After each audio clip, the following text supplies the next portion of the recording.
আসসালামু আলাইকুম। ঈদের আগের দিন গরু কিনা নিয়ে ঝামেলায় ছিলাম, কালকে কুরবানি নিয়ে ঝামেলা। কবুতরের তেমন একটা যত্ন করতে পারি নাই।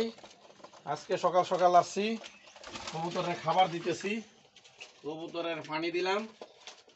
এখন এখানে পাখি আছে আমার, টিয়া পাখি আছে, টিয়া পাখিরও সেম অবস্থা। 2 দিন ধরে তেমন একটা যত্ন নিতে পারতেছি না। এখন এই যে টিয়া পাখিরও খাবার দিবার আইছি, টিয়া পাখিরও খাবার দিতেছি। মিঠু, মিঠু, মিঠু, আসো আসো মিঠু, খাও, ভয় পাওয়ার দরকার নাই। তারপরে আছে যে এখানে দেখেন আছে 2টা ফেন্সি পাখি, এই 2টারও খাবার দিলাম, সবগুলারে খাবার টাবার দিয়েছি। এখন আবার চলে যাইতেছি।